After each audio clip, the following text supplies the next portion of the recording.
Sanyasa Yoga. Today I'll be staying on silent level and all the others will be carrying on. So we begin with Sahana Bhavatu. Panditji, go ahead with Sahana Bhavatu.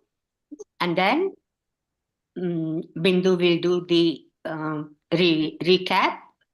Today we'll do it in a little bit different way, but you will see how it goes. Jai Gurudev. Jai Gurudev Didi. Jai Gurudev Manish ji and Mukesh ji. One of you, आप दोनों में से कोई एक आरंभ करना. दोनों एक जगह पे नहीं है ना. एक के बाद आप टर्न्स लेके करना. पहले सहना भवतु करना, फिर बिंदु जी करेंगे रिकैप. जय गुरुदेव. जी दीदी. ओम सहना भवतु सहनौ भुनक्तु सह वीर्यं करवावहै तेजस्विनावधेतमस्तु मा विद्विषावहै. Om Shanti Shanti Shanti. Chekoti. We will do the recap of the previous session. Chapter 5, Slokas 8 to 12. Naiva kinchit karomiti yukto manyeta tattvavid pashyan shrunvan sprusan chikrun asnan gachan swapan swasan pralapan visrujan gruhnan unmishan nimishan napi indriyanindriyartheshu vartanta iti dharayan brahmanyathaya karmani sangam tyaktva karoti yaha lipyate na sapapena padmapatramivambhasa kayena manasa buddhya kevalairindriyairapi yogina karma kurvanti sangam tyaktvatmasuddhaye yukta karma phalam tyaktva shantimapnoti naishtikim ayukta kamakarena phale sakto nibadhyate. Chekute. Jai Gurudev. We will start with today's session. We'll start with verse 13. And Sunita, we will start with verse 13. And I will read Sanskrit and English. And the first one I will start. And we will continue with that.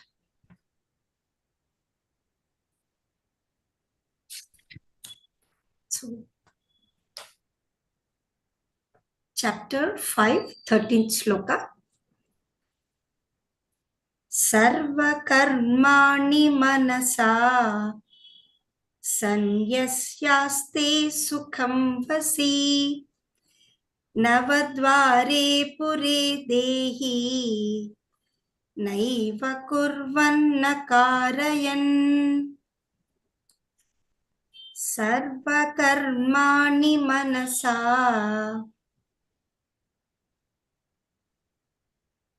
sanyasyaste sukham vasi navadvare pure dehi naiva kurvanna karayan. Having renounced all action by the mind, the dweller in the body rests in happiness In the city of 9 gates, neither acting nor causing action to be done. Mind is the link between the action and the actor, the self. As long as the mind is one-sided, subjected only to activity and without the direct influence of being, it fails to be a successful mediator.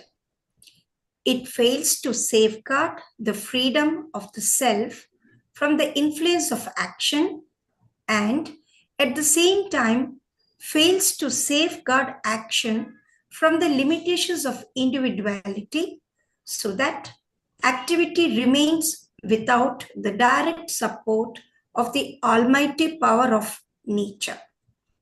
This verse explains how the mind can become a successful mediator and bring strength, grace, and glory to action and freedom to life.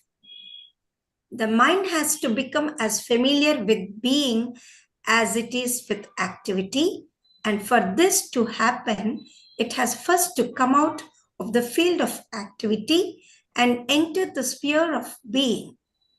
The present verse describes how, once out of the field of action, the mind finds itself as the self, completely unattached to activity, ever remaining in the absolute state, in happiness, a silent witness of all events, neither acting nor causing action to be done. In happiness, happiness lies beyond the range of activity where the self is untouched by external contacts. Once it has reached this state, the mind knows the truth of the relationship of the doer with his actions and with their fruits, which is proclaimed in the next verse. Jai Gurudev. Mataji. Yeah. Jai Gurudev. Thank you very much for having me today on this channel. So, essentially, the whole of the Bhagwat Geeta revolves only on one thing. It is know yourself. Know yourself. When first you know yourself, then you understand everything that is connected to you. Everything that is revolving around you. Whether it is your mind, your body, or the whole of the creation around, or the gods above, everything is understood when you understand, when you realize yourself. So Bhagwat Gita always brings that, into the factor. That is, self-realization is the first step. And Maharishi has also said this because self-realization is realization of the Paramatma.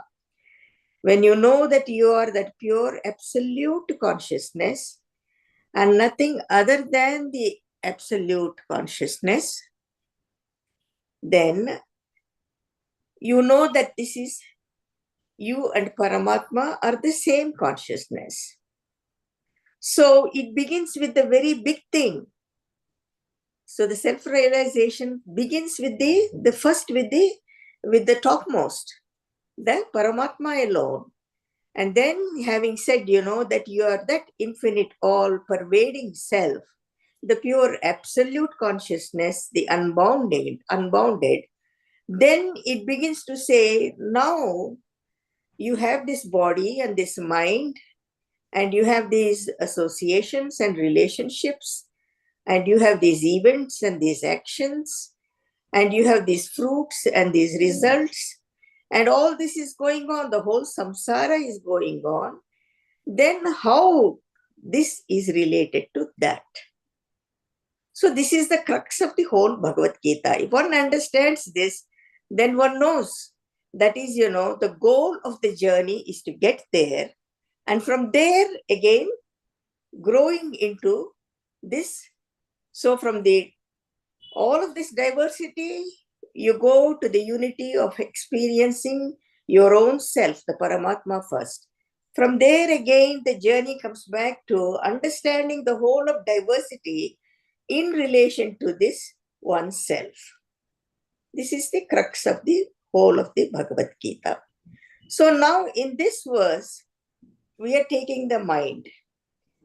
The mind is only important in terms because we understand it as the individual mind.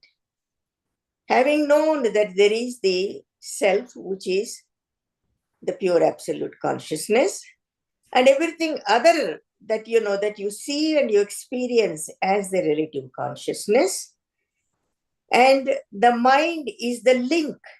The mind is the link between the actions and the actor. So this becomes the link. So now here in this verse, we are focusing on the mind, which is that individual mind, which has not yet become cosmic. And so what are its limitations and what are its potential? So in the individual mind, when it is limited, then it cannot become a good link between what your actions and your thoughts and the results. It cannot become a good link. So because it does not have the power, it does not have the power of the being. So what in this verse is being said is that you experience the self.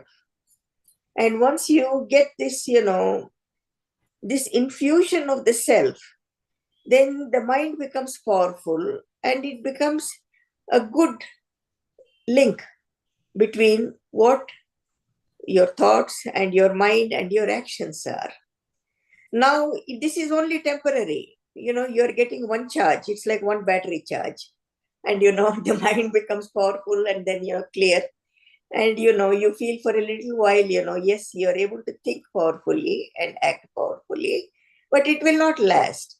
So in order to make it lasting, then you have to go to the next step of making it to a permanency of cosmic consciousness, where this individual mind then becomes established in the being on a more ongoing permanent level and identifies itself with the self, Atma, and then having identified itself with the Atma, then it sees everything around it that it is the changing phenomena only.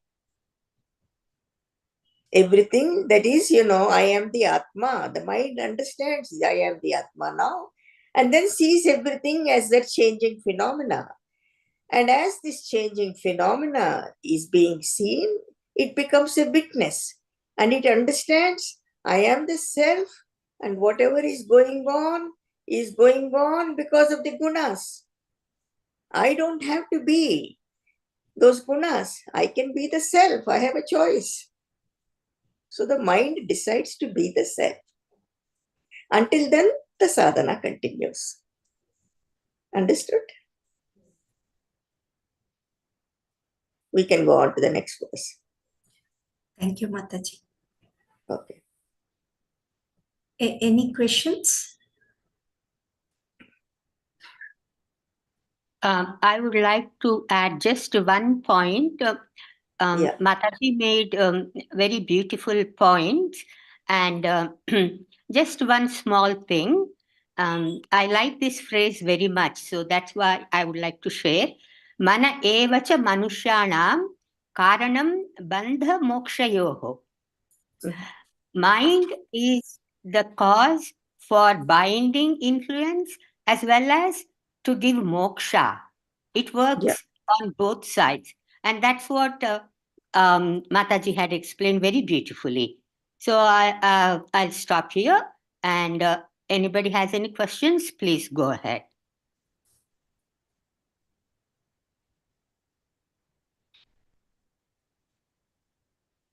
Okay. Okay. So, Linda, you can move on, please. Yes, sir, Himaji. We will move on to 14th sloka. I will read the Sanskrit verse. Sunita, will you do the 14th translation? I'll first read the Sanskrit. Yeah. Na kartrutvam na karmani lokasya srujati prabhuhu na karma phala samyogam swabhavastu pravartate na kartrutvam na karmani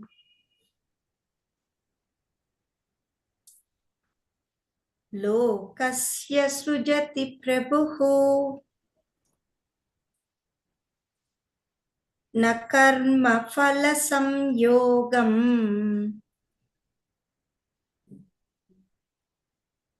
swabhavastu pravartate. The Lord creates neither the authorship of action nor the action of beings, nor does He create the link between the doer, the action, and its fruits. Nature carries this out. Jayakute. Sunita, please continue. I think Pooja, madam. Pooja, are you there, Pooja? Pooja, can you please continue? Jai Gurudev. I couldn't see the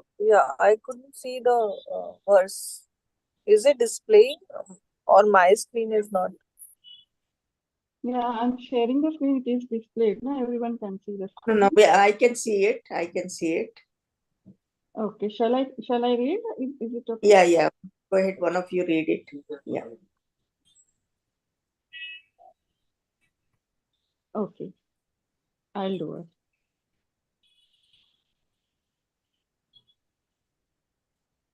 Jai Gurudev. Not the action of beings. This makes it clear that beings create their own actions. Nor does he create the link between the doer, the action, Little louder. and Little louder, Nana. Yeah. One second. Yeah. One second.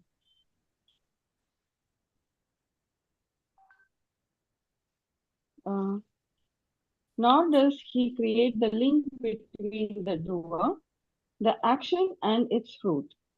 The teaching is that the doer himself creates the link between himself and his action, while the link between the fruit of action and the doer is created by nature. Nature carries this out. The nature of the doer creates action, and the nature of action creates the quality of the fruit. The fruit of an action is linked with the doer by the nature of the doer and his action. This verse establishes emphatically the complete separateness of the inner divine being and the outer field of action. It enlightens us about the state of perfect renunciation that naturally subsists between the inner and outer phases of life. For life is composed of activity on the outer surface together with the stability of being within. In their essential nature, there exists no link between them. Just as a coconut has two different aspects, the outer hard cover and the inner milk within, one solid, the other liquid, without any link between them. So life has two aspects, one unchanging and eternal, the other ever-changing and relative, without any link between them. The previous verse explained how the dweller in the body is unaffected by action. In the present verse, Sri Krishna Bhagavan intends to convince Arjuna of the truth that action and the relation between the doer, the action and its fruit belong solely to the relative field of life. They belong to nature. They have no bearing on the absolute status of being. The purpose of creation is the expansion of happiness. The three gunas born of nature are responsible for creation and its evolution.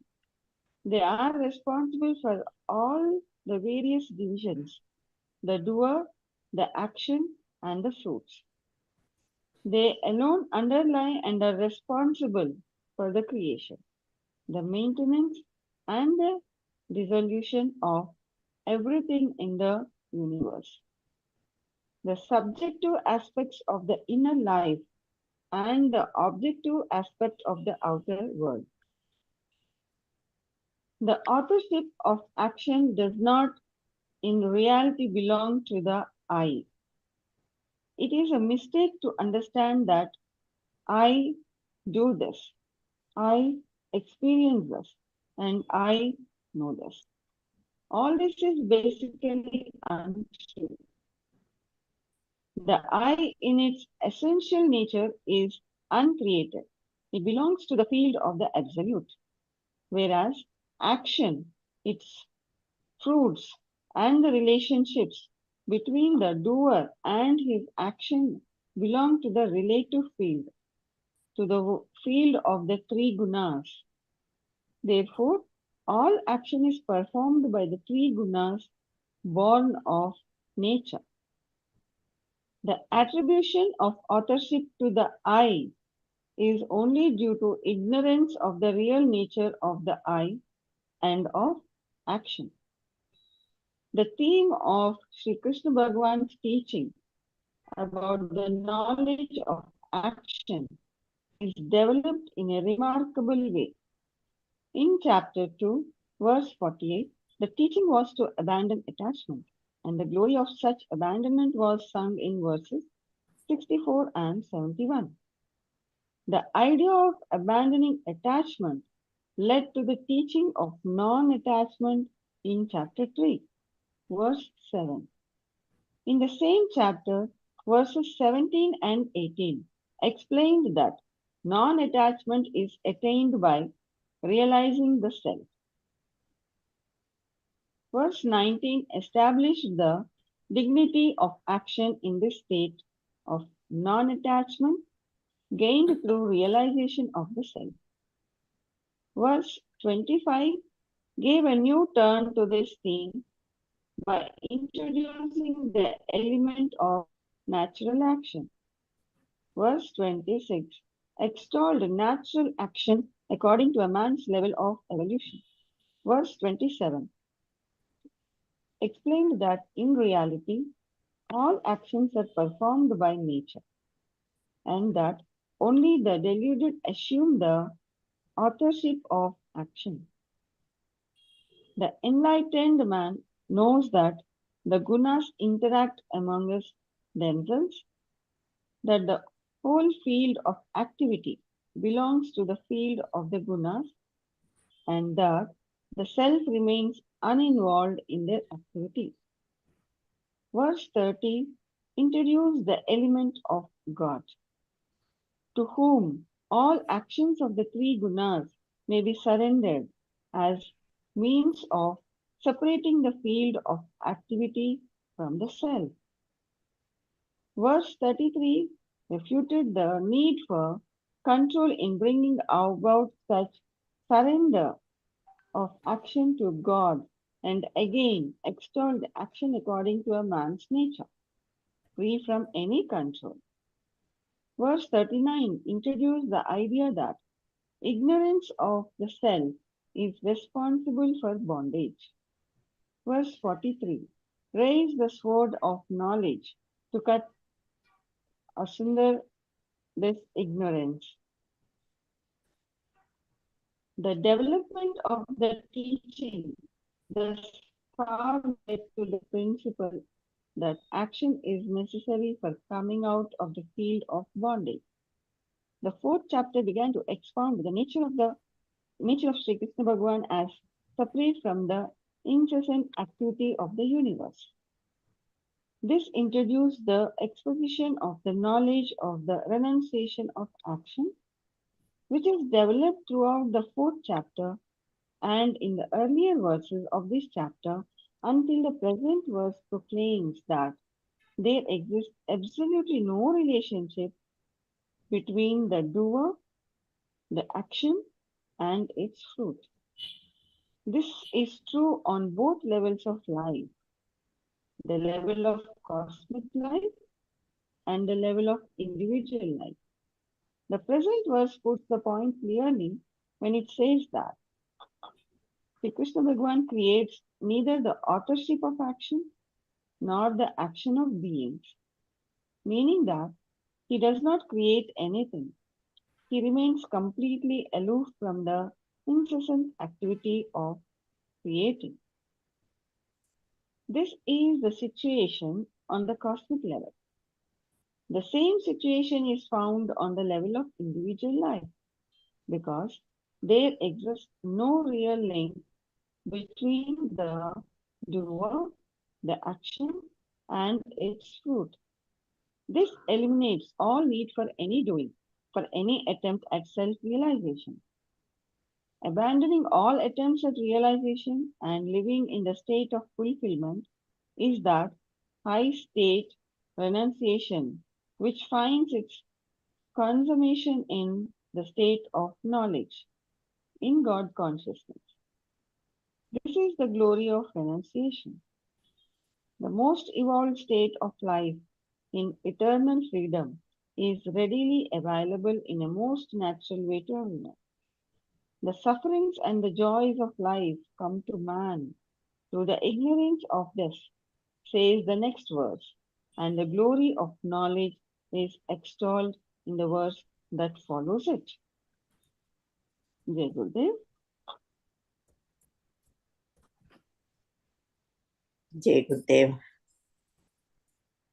Very beautiful verse. Every one of them is, is a golden lotus in the Bhagwat Geeta. Just waiting for us to unfold it. Now the theme continues. The theme continues saying, we have to understand who this I is, who you really are. It begins with that only. It's you're not the I that you think you are Hima or you are Sunita or, Mataji or something like that. This is the individual. Individual is not the Atma. And so the I only belongs to the pure Atma or the Paramatma, whatever you can call it. That is the only I. So this I is the only one which is responsible for everything that is going on, whether it is thinking, acting, and whatever the consequences, everything, you can trace it back only to that I.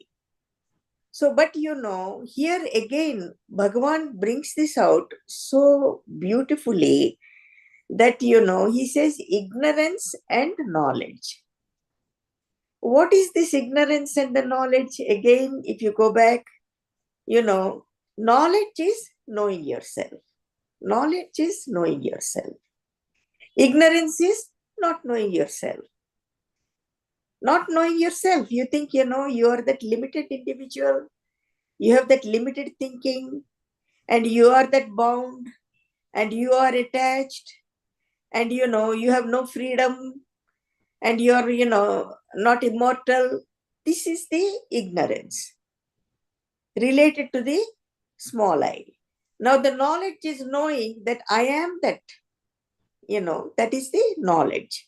So knowledge and ignorance, it is, if this is understood, that everything begins in Bhagwat Gita and ends with self-realization and then taking it all the way to understanding everything that is related to the self And then you understand why there is this, bondage, why there is this attachment, how this renunciation, non-attachment comes first, non-attachment comes, then the renunciation comes, then the freedom comes, then you break the cycle of the life and death. So this is clearly then understood. So here in this verse, it is very beautiful because Bhagavan is saying, what did he say here? He said, I am neither the authorship of my action nor the action of beings, nor I am the link between the action, the fruits, and only the nature is carrying it out. So he's saying, I am in eternal freedom. And what is this nature? The nature are the gunas. From the nature came the gunas. So, and the gunas, what are the gunas? Gunas are the mind. So the three gunas are the mind. And, they belong to the nature or the prakriti. And so whatever is happening is the play of these gunas. Whatever is happening is only the play of the gunas. So in this, again, Maharishi ji brings up this Samhita value where the Rishi, Devata and Chandas, where there is the subject, object, and then the process. So there is the actor or the doer. Then there is the doing, and then there is something that is done. Or there is the actor, there is the acting, and then there is the action. So all these three are only related to the gunas. So the whole thing is an interplay of the gunas. And then how this action proceeds depends on what your gunas are. And the consequences are also related to the qualities of these gunas, whether they are sattvic, rajasic or tamasic. And then the results are also, or the karma phala is also related to these gunas only. So here Bhagavan is saying, I am neither the author nor am I the link. I am in eternal freedom. And it is up to you to realize that you're also that. You're also that. And when you have that self-realization, and when this self-realization is concretely established in the cosmic consciousness, that self and the non-self are separate, then the mind becomes transformed. This individual mind with the gunas, this individual mind which is playing, the song and dance of the life, and this individual mind which cannot really discriminate between what is absolutely good and what is, not so good. And this individual mind which cannot discriminate between the knowledge and the ignorance, and it is in the shadow of this ignorance rather than in the knowledge, will take a quantum leap into being the self alone. It chooses. The mind, when it's established in the being, then it makes a choice. I'm happy here. I will be with the Atma and I will see the whole play. Because as long as you are body, as long as you are Himabindu, and you have that body, and you have that mind and intellect and senses, then the life has to go on. The actions have to carry on. You have to respond to yourself, to others, to everything around you.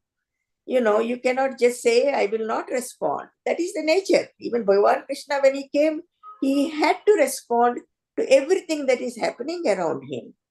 But here, your mind, after becoming the cosmic mind, when it is established in the self, you are going to make that choice. And you say, I am the self. I will remain as the self. I will be stable as the self. And I am in wisdom now. I am not in the shadow of that is ignorance. So whatever is happening in that ignorance, the whole fold of the samsara, the play of the gunas, is just seen as that play, eventually inevitable play, and you witness it, and then comes the vairagya, the non-attachment. Then comes the vairagya. And then you say, now I will renounce this non-self. It is naturally done. It is naturally done. There's no force here. You will say, I will renounce this ignorance. I will renounce this attachment. I will renounce this bondage. The mind makes a firm decision. It's very natural. And then what happens?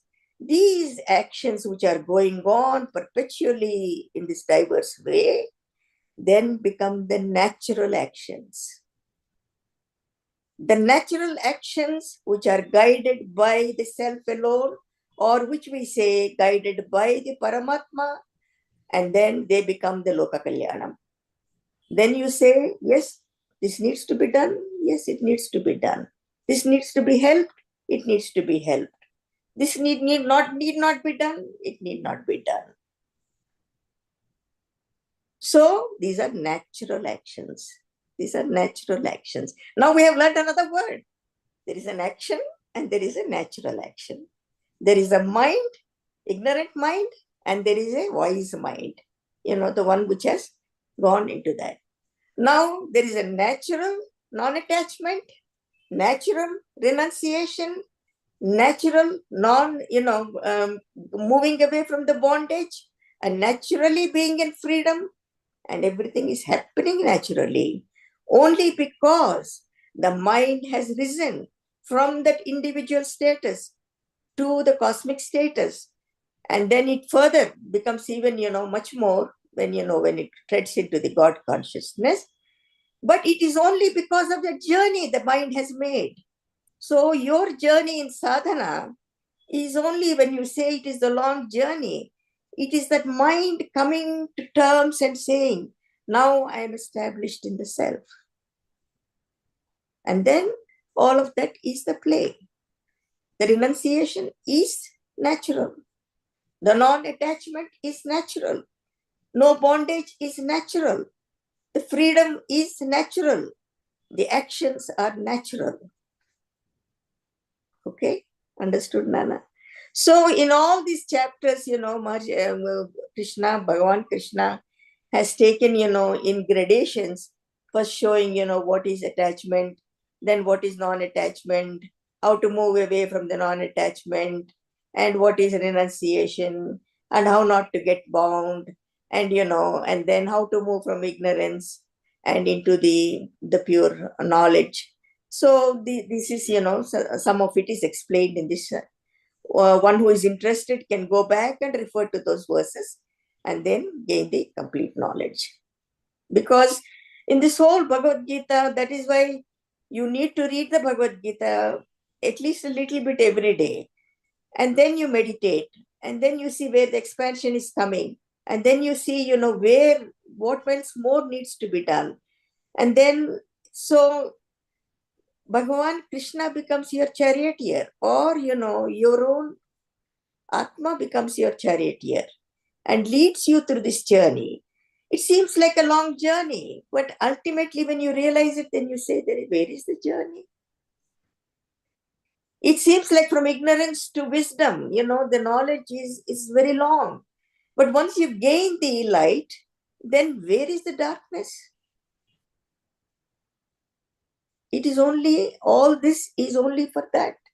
All this, this sadhana, what we are doing is only for that. And all these births, evolutionary births, are only for that. Because when you attain a certain level of evolution, if you are not enlightened, then you will be born at that level of evolution. And if you, don't, if you continue doing, good karma, and then not create more accumulation of anything that creates the impressions, then it goes from there in gradation until you become liberated. But since we know this birth, since we know who we are, since we have a Gurudev, and since we are gaining the knowledge, and you are doing the proper sadhana, then the wisest thing is gain the enlightenment right now, because the predictable factors are already known to you. Okay, Jai Gurudev. Let's go on to the next. Jai Gurudev, do we have any questions?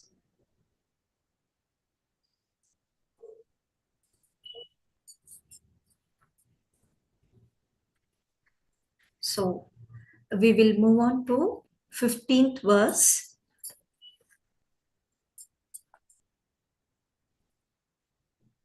Nadatte kasyachit papam na chaiva sukrutam vipuhu ajnanenavrutam gnanam tena muhyanti jantavaha. Nadatte kasyachit papam na chaiva sukrutam vipuhu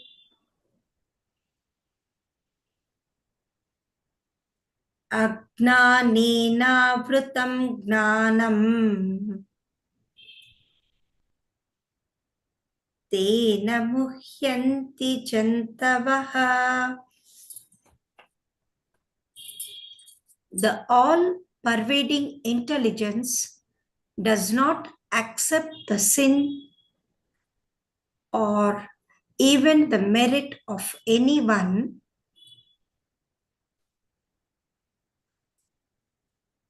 Wisdom is veiled by ignorance,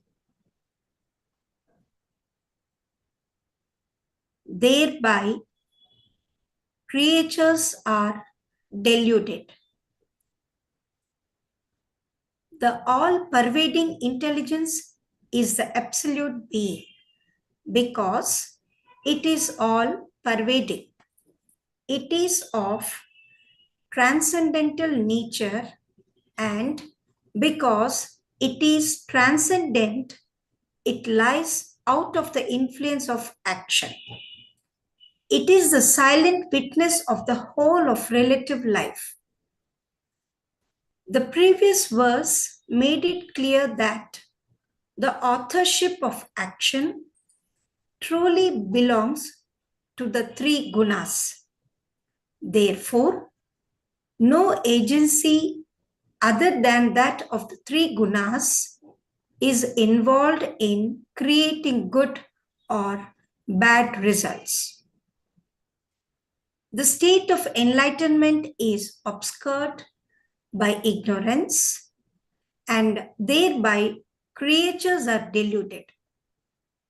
The knowledge of the divine as uninvolved with the field of action and the knowledge of one's own self as divine being bring freedom to life, whereas ignorance of this truth is responsible for the delusion that it is the divine which bestows the fruits of one's actions. Here, Sri Krishna Bhagavan intends to show that the unrealized state is the cause of the bondage of action and involvement in sin and virtue. Reality is known in two ways, with reference to the absolute and with reference to the relative. The gunas are responsible for action and for everything in the field of relative existence, and Sri Krishna Bhagavan, all-pervading intelligence, remains completely uninvolved. This is how it, the divine intelligence, or he, Sri Krishna Bhagavan, remains in eternal freedom. Those who rise to this supreme knowledge gain eternal freedom, others remain in bondage. The following two verses throw more light on this. Jai Gurudev. Jai Gurudev. I would say that the the highlight of this verse is Bhagavan is intending to show that the unrealized state is the cause of the bondage of action and involvement in sin and virtue. Now, what happens is, there is the action. You have thought of something and then you have decided to do. Whether you're taking care of somebody, or whether you're doing some work, or whether you're fulfilling something for yourself or somebody, we understand that it can create a virtue, and is punyam and papam. Actually, the word sin is not accepted these days, because it's not equivalent to papam. So we say punyam and papam. So now what will you say? When you are in ignorance, you will attribute the actions to yourself. Nenu baga panchesanu. I have done my work. But Bhagavan gave me these, punyam papam, falalu, the sins. That is how most people attribute. ఈ పుణ్యం ఎందుకు, ఈ పాపం ఎందుకు వచ్చింది, ఈ కర్మ ఫలంలో నాకింత, why am I suffering? All this comes. But in reality, Bhagavan is saying that he is free of the sin or the papam or the punyam, the virtue or the sin, because he is free of the action also. So all this also belongs to the gunas only. The mind, with the individual mind, with the gunas, it belongs to that only. All of the actions and their consequences, whether they have created papam and punyam, it has nothing to do with Bhagavan. You have done it, you have created it in your delusion, in your ignorance, in your lack of knowledge, in your non-realized state. You have done it with the individual mind. Now, so here again in this verse, which says the all-pervading intelligence is the absolute being. And it is transcendental. It is para. Because it is transcendental, it is out of the influence of action. And it is the silent witness. So again, taking from the last verse, we are not doing anything different and trying to only understand that the mind has to experience the transcendent, and that is the point of the self-realization. Then the mind has to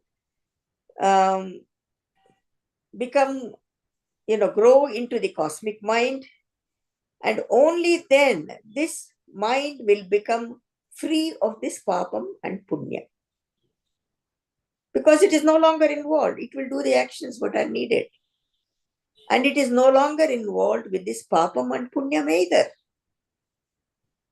because the natural actions come, actions which are only conducive to your evolution, actions which are only conducive to supporting the dharma and the nature, and actions which are only freeing you. Only such actions will come naturally.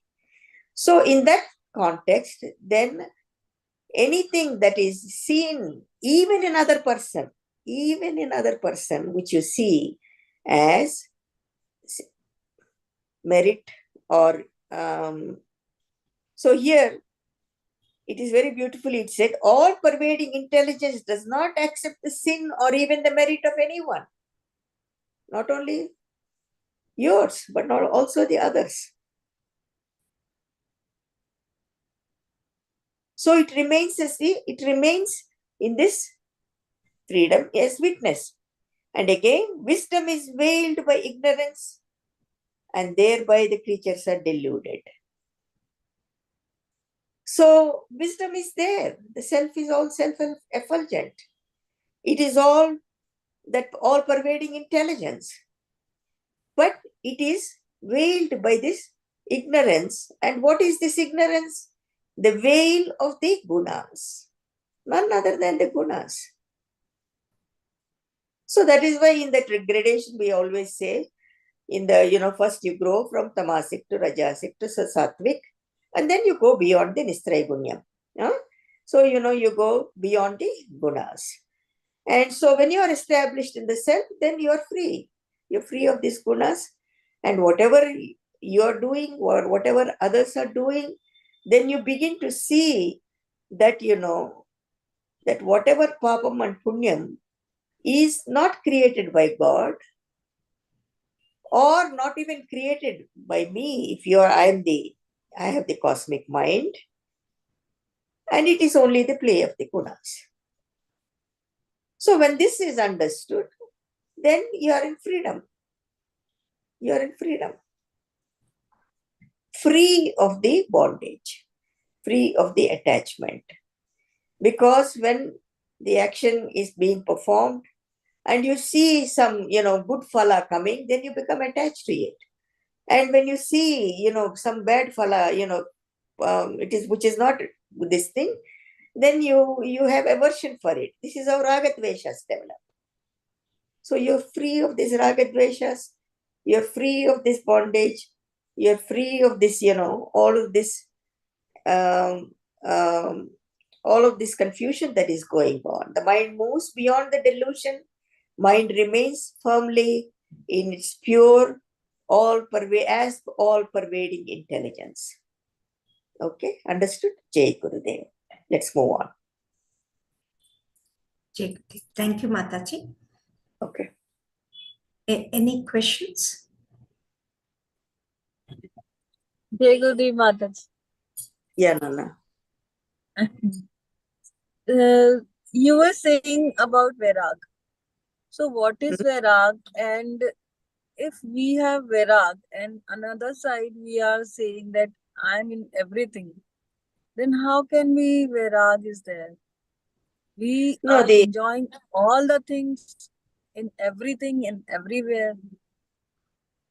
It's a stage you go through, Nana, in the realization. It is a stage you go through. The Vairagyam is knowing that you are the self, and all this ever-changing phenomena is the non-self, and you're only attributing it yourself to that non-self, and you don't have to go through any discomfort or suffering, because in human life, especially these days, there are more losses and more suffering than the gains and the pleasures.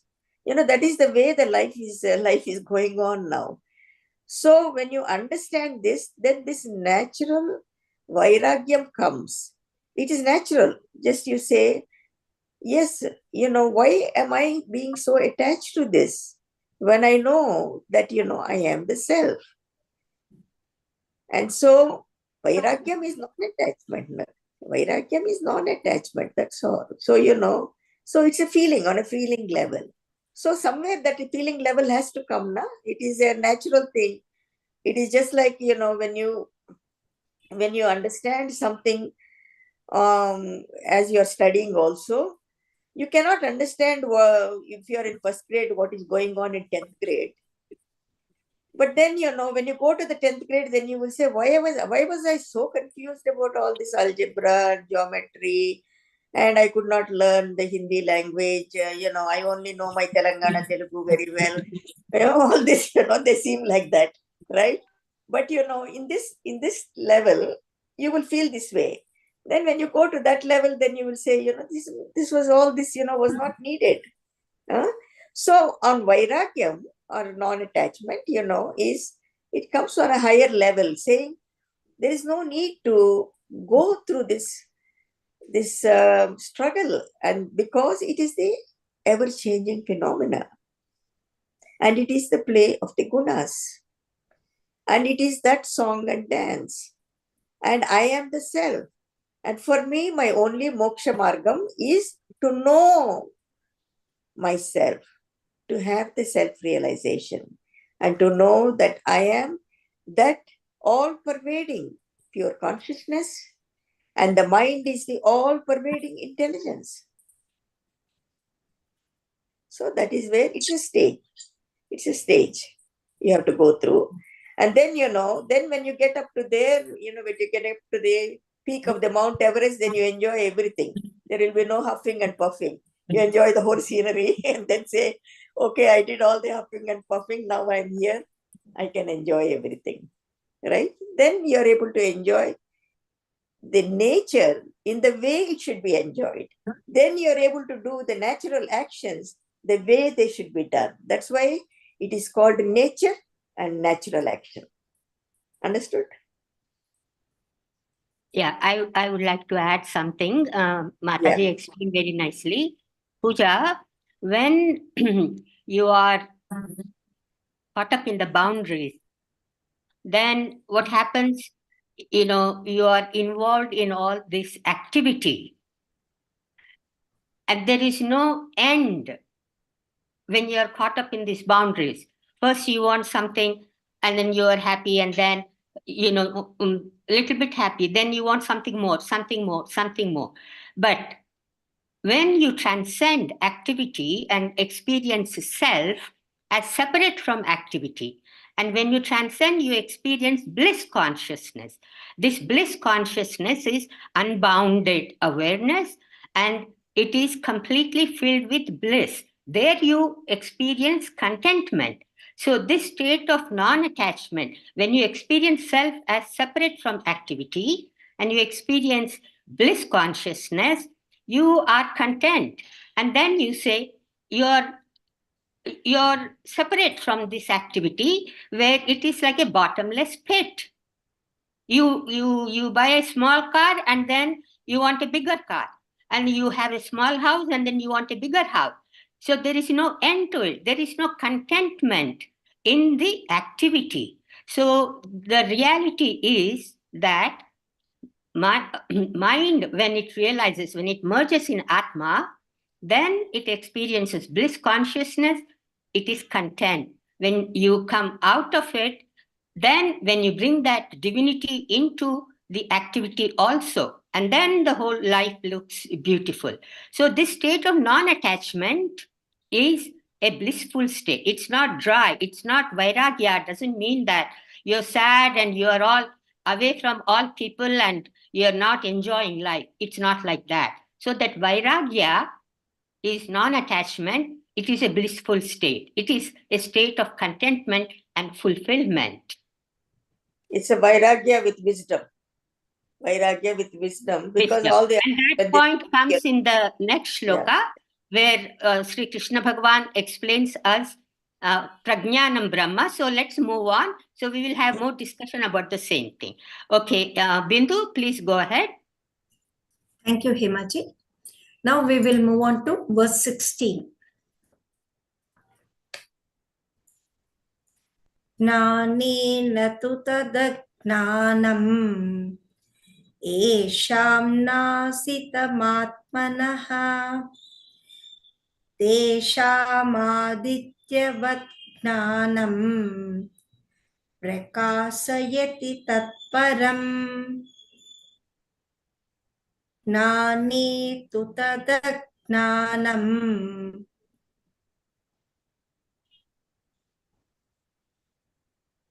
esham nasitamatmanaha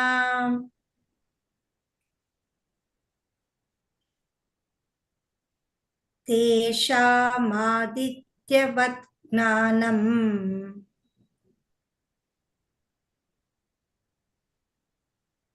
prakashayati tatparam. But in those in whom that ignorance is destroyed by wisdom, wisdom, like the sun, illumines that which is transcendent. Jai Gurdev. Sunita, please continue. I hope Pooja wants to read the translation. So, Shall Pooja, I will you be able to continue? read? Okay, I will read. No. Pooja will be asking for the last verse. Okay. Pooja, please continue.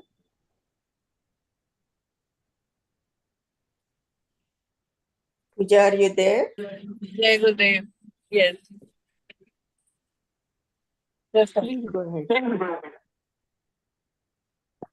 Ignorance about the separateness of the inner and outer aspect of life, about being as uninvolved with activity. But the real nature of capital T and the world, about the permanent and the ever changing aspect of life, about the nature of freedom and bondage. That ignorance, the use of the word that and not this, conveys the idea that ignorance is away from oneself. It, in its nature, it is foreign to the self. It depicting wisdom as destroying ignorance. This verse shows that the destruction of ignorance and the illumination of the transcendent being by wisdom go hand in hand. The sun, could you make it more down? Sorry.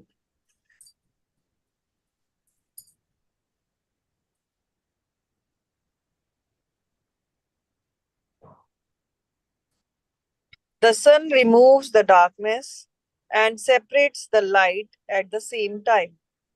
This indicates that when ignorance has been destroyed by wisdom, nothing more need be done to realize the transcendent. It is omnipresent, veiled only by ignorance, and when this veil has been destroyed by knowledge, it shines forth in its own light.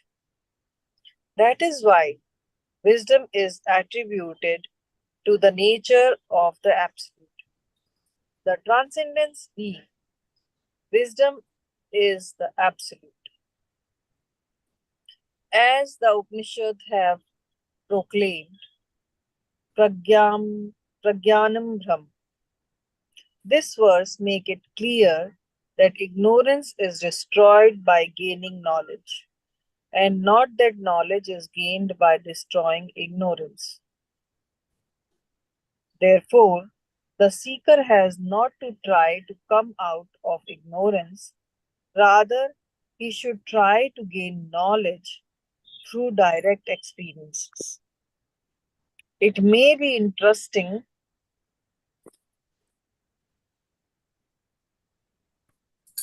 to mention that life held as one by ignorance is torn apart by the analysis of Sankhya into two.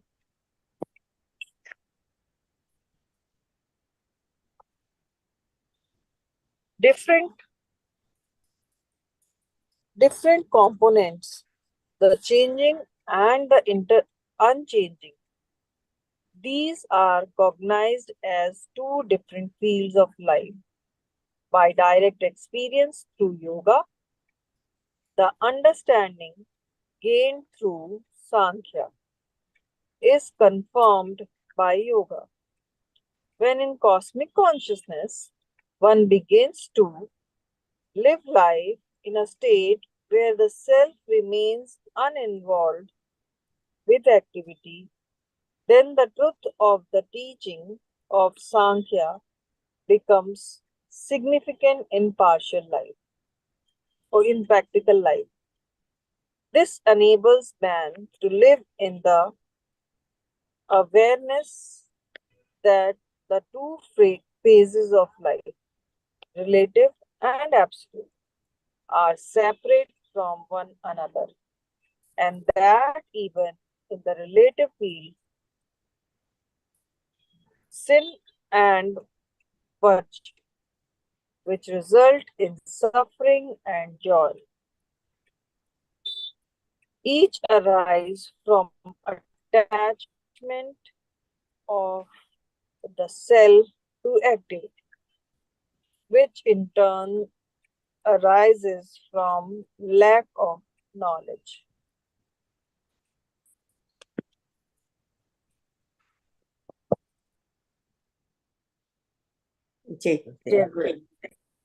Let's continue. This is the last verse here, the real star.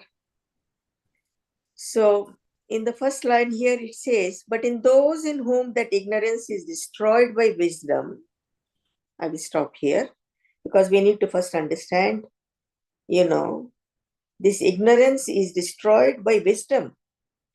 Here we are not talking about book knowledge. We are not talking about, wisdom gained by empirical wisdom gained by reading Bhagwat Geeta or Ramayana or something. That is, which is very much needed and which leads you to the ultimate wisdom. Okay? The empirical wisdom will lead you to the ultimate wisdom because first of all, that at least that has to be there to be able to say, yes, there is something else there that, that will actually actualize it.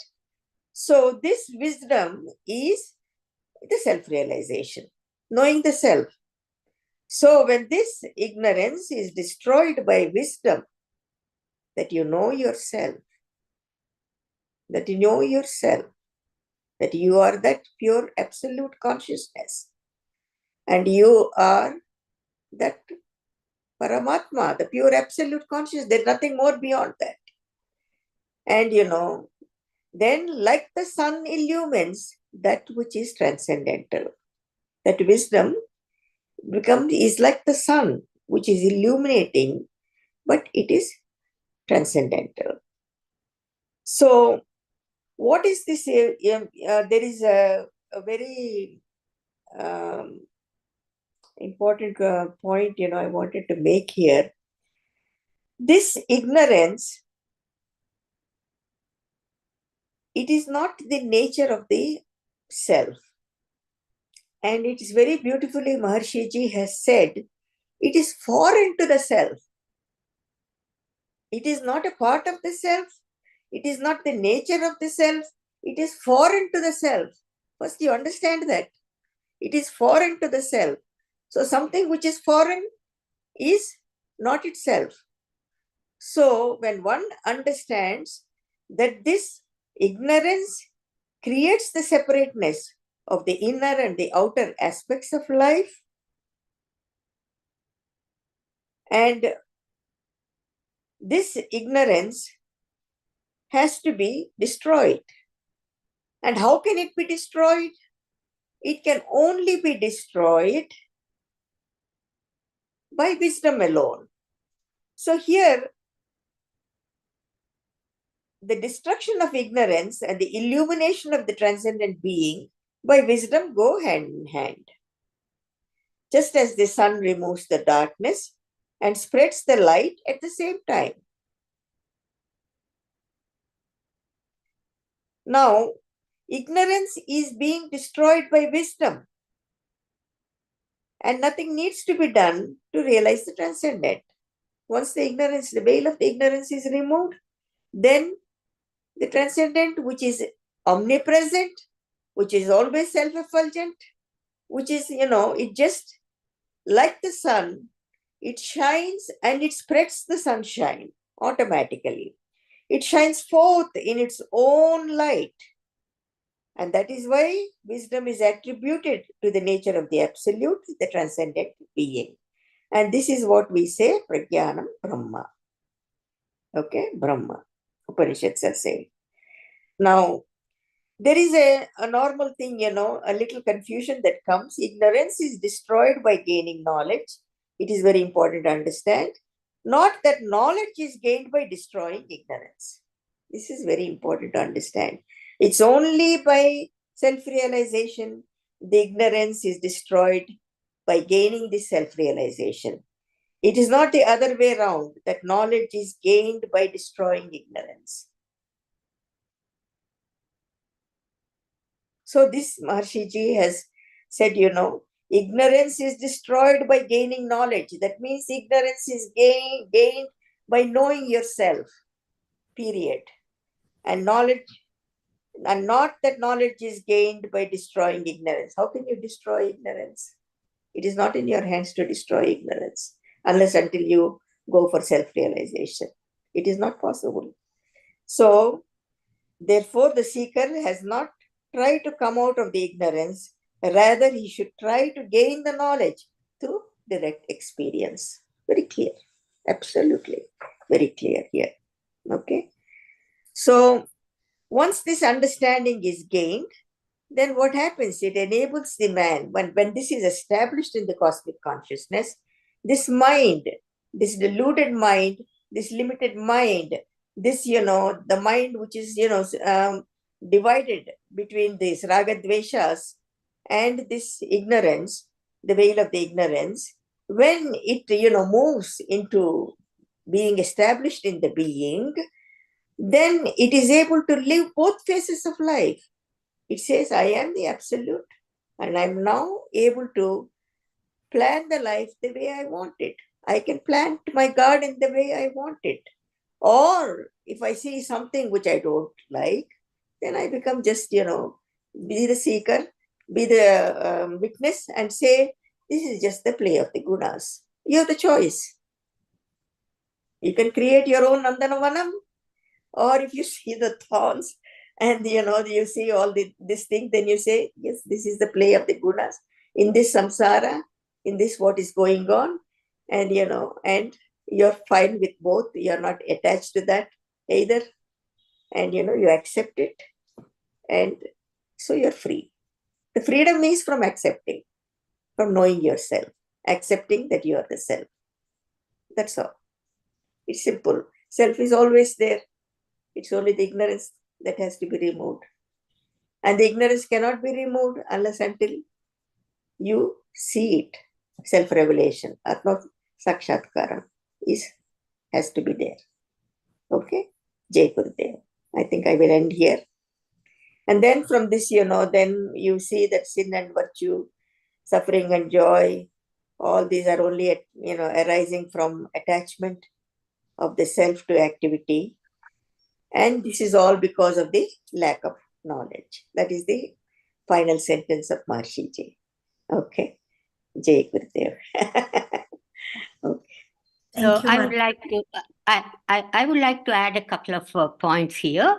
As Mataji explained in this verse, what is Pragyanam Brahma is explained. And Mataji described what is ignorance, how it is defined and all that. So we all know that ignorance means lack of knowledge. So lack of knowledge of what? Knowledge of the real nature of Atma. That is, the lack of knowledge of real nature of Atma, that it is separate and uninvolved with activity and world. So that is ignorance. So wisdom destroys ignorance, Mataji told already, like the sun removes darkness and spreads light at the same time. That is why wisdom is said to be absolute. Upanishads call it Pragyanam Brahma. So jnana means knowledge. Knowledge of what? Knowledge of God, Brahman. When you know something on the level of experience and understanding, that is full knowledge. If you know something only on the intellectual level, it is only partial knowledge.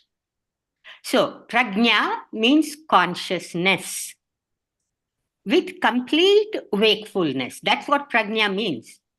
Consciousness in waking state is not a state of full wakefulness, because when you are awake,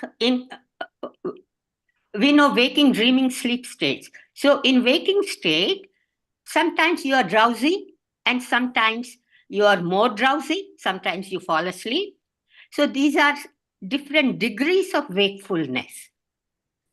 But consciousness in samadhi is pure and full wakefulness. You are fully awake. You are fully alert. This is Brahman. And this is explained in Yoga Sutras. The gist of the Yoga Sutras is like this. In Patanjali Yoga Sutras, yoga is union. That is union of mind with Atma. That is yoga. It's defined as that. Also called as transcendental consciousness is the state of complete settling down of activity of mind. So the Patanjali Yoga Sutras, they say yoga chitta vritti nirodha. That is the first sutra. Then the second sutra is the observer or experiencer is established in the self. So the other sutra in Patanjali Yoga Sutras is Swarupe Avasthanam. That means the observer is established in the self. Swarupa, self. So in order to get to this state, Maharishi Patanjali recommends 8 steps of Yoga Sutras. So the last 3 steps taken together are called as samyama, as some of you must have heard. And through mastery over samyama, the splendor of complete wakefulness, prajna, dawns. That is the Patanjali's Yoga Sutra 3.5. So Pragyanam Brahma means that knowledge, prajna, consciousness, which is completely wakeful. There can't be some drowsiness in there. So that's why when you transcend waking state and you go beyond that waking state, you are established in yourself, and that self is completely awake. And that is Pragyanam Brahma. That is the Mahavakya. And Patanjali, Maharishi Patanjali described it very beautifully. So I thought I will mention those points. So we'll stop here, and then we are running out of time actually. Any questions, you can go ahead and ask. Prajna, Pooja, does that make it more clear about the value of knowledge and full wakefulness and how it is separate from activity? Yeah, I got to know, Himaji. Thank you, Mataji, for telling me the term Vairag with wisdom. Yeah. I remember this Vairag with wisdom. Yeah. Okay.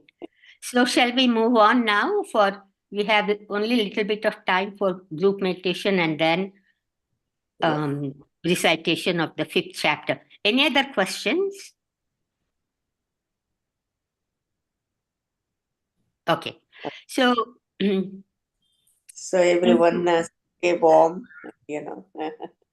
Thank you, Mataji. Thank you, Himaji. We will Bindu, have carry on, please. Yes, Himaji. Thank you, Himaji. Thank you, Mataji. We will have meditation for a few minutes, and our Pandits will recite 5th chapter slokas. Yeah. So we make will it a brief, short meditation.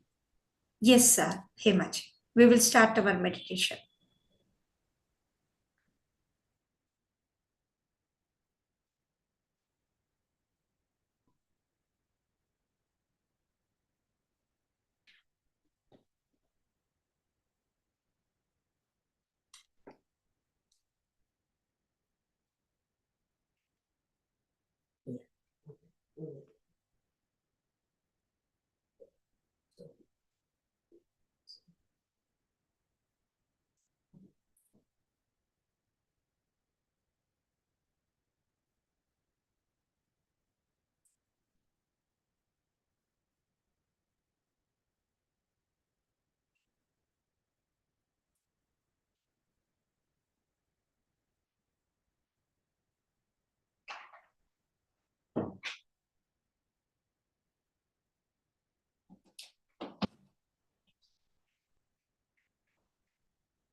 Jai Gurudev.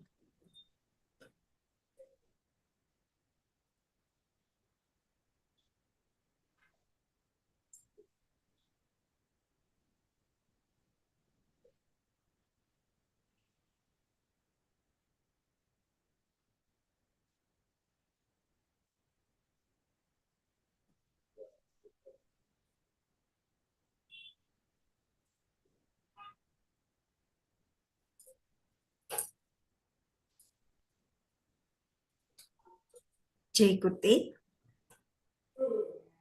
I request our Pandits to recite chapter 5 slokas. Panditji, please carry on. Manishji, please carry on.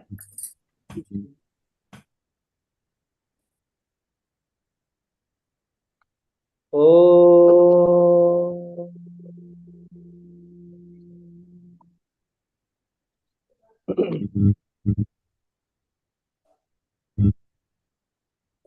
पार्थाया प्रतिबोधितां भगवता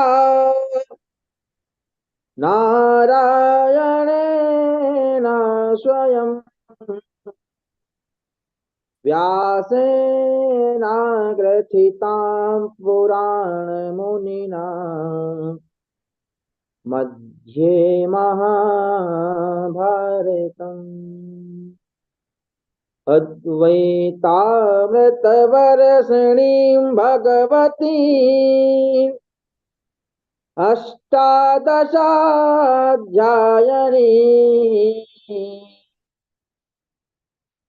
अम्ब त्वामनुसन्दधामि भगवत् गीते भवद्वेषिणी यं ब्रह्मा वरुणेन्द्ररुद्रमरुतः स्तुन्वन्ति देव्यैस्तवैर्वेदैः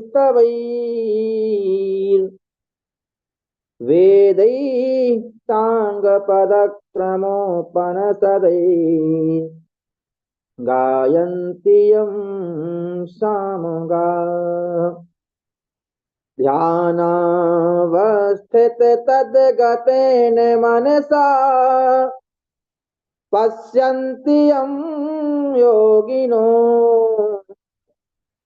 यस्यान्तं न विदुः सुरासुरगणा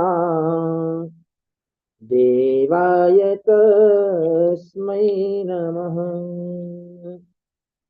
ओम श्री परमात्मने नमः। अथ पंचमोऽध्यायः। ओम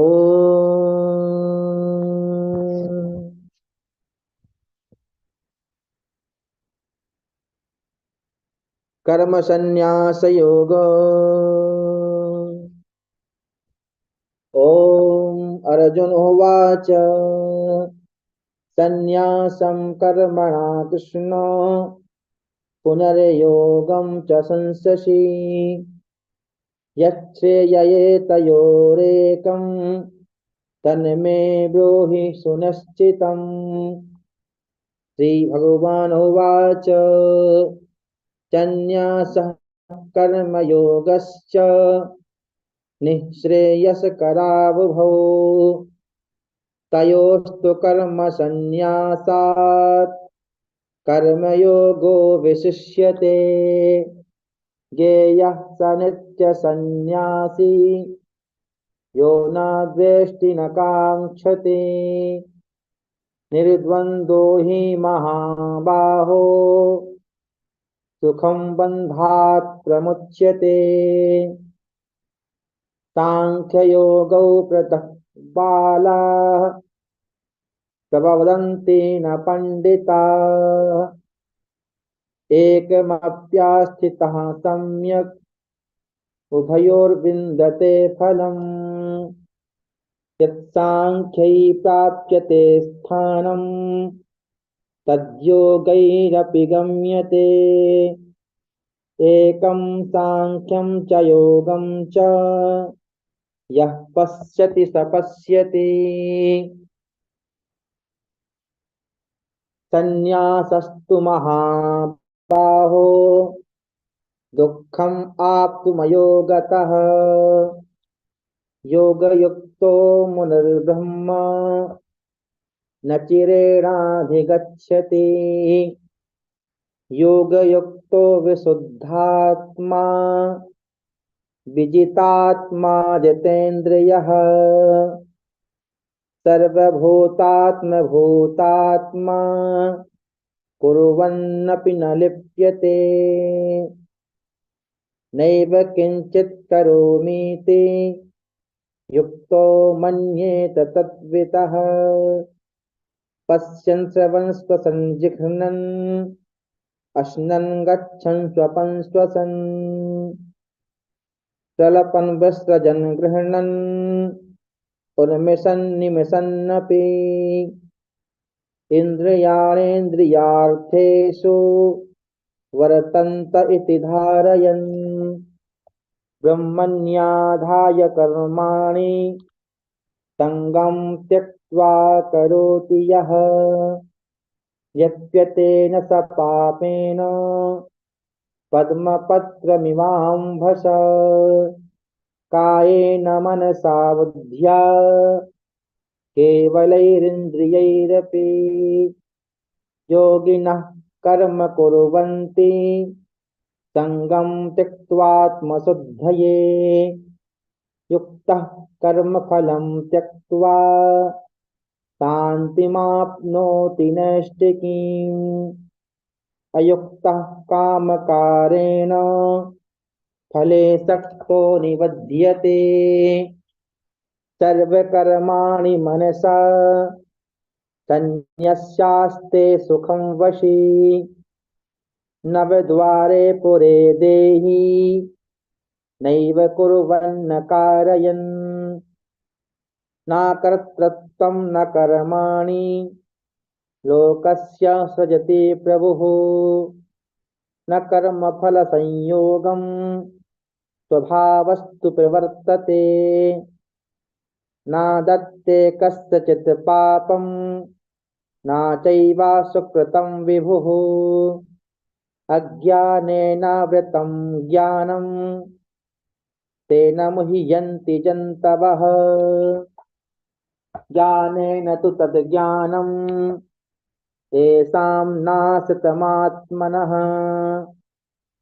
तेषाम् आदित्यवन् ज्ञानं विकासयति तत्परम् तद्बुद्ध्यस्तदात्मानस्तन्निष्ठास्तत्परायणाः गच्छन्त्य पुनरावृत्तिम् ज्ञाननिर्धूतकल्मषाः विद्याविनयसम्पन्ने ब्राह्मणे गविहस्तिनि सुनिचैव स्वपाके च पंडिताः समदर्शिनः इहैव तैर्जितः सर्गो हेषां साम्ये स्थितं मनः निर्दोषं हि समं ब्रह्म तस्माद् ब्रह्मणि ते स्थिताः न प्रह्येत्प्रियं प्राप्य नो द्वेजेत् प्राप्य चाप्रियम् स्थिरबुद्धिर्सम्मूढो ब्रह्मविद् ब्रह्मणि स्थितः बाह्यस्परेशेष्वसत्कात्मा विन्दत्यात्मनि यत्सुखम् स ब्रह्मयोगयुक्तात्मा सुखमक्षयमनुष्यते एह संस्पर्शजा भोग दुःखयो नव एव ते आद्यन्तवन्त कौन्तेय नातेषु रमते बुधः शक्नोति हैव या सोढुम् प्राक्शरीरविमोक्षणात् कामक्रोधोद्भवं वेगं स युक्तः सुखी स नरः योऽन्तः सुखोऽन्तरारामस्तथान्तर्ज्योतिरेव यः सा योगे ब्रह्म निर्वाणम् ब्रह्मभूतोऽधिगच्छति लभन्ते ब्रह्म निर्वाणम् ऋषया क्षीणकल्मषाः छिन्नद्वैधायतात्मानः सर्वभूतहिते रताः कामक्रोधवियुक्तानां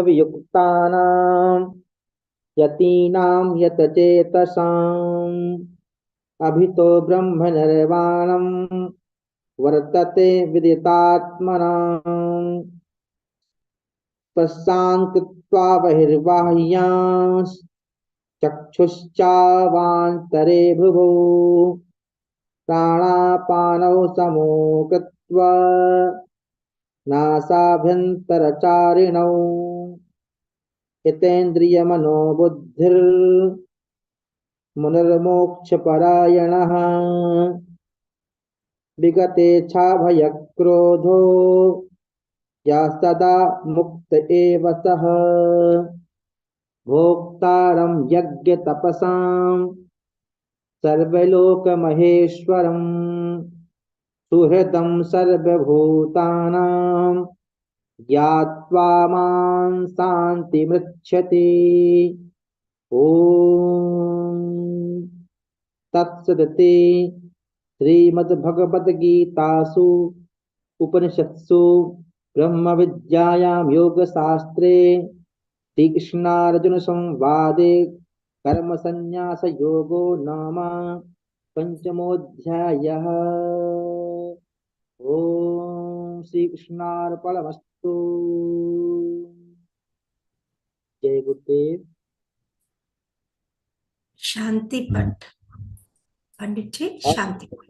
आजो शान्तिरन्तरिक्षगुं शान्तिः पृथिवी शान्तिरापः शान्तिरोषधयः शान्तिः वनस्पतयः शान्तिर्विश्वे देवाः शान्तिर्ब्रह्म शान्तिः सर्वगुं शान्तिः शान्तिरेव शान्तिः सामा शान्तिरेधि जतो यतः समीहते ततो नु अभयं कुरु सन्नः कुरु प्रजाभ्यो भयन्नः वासुदेवाः हरिः ॐ। ॐ शान्ति शान्ति शान्तिः। जय गुरुदेव। Thank you, Panditji. Jai Gurudev.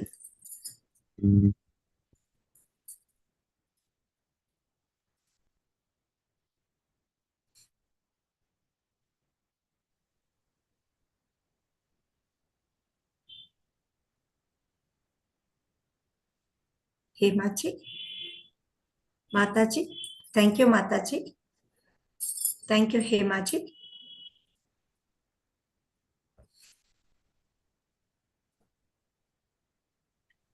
Thank you all for joining.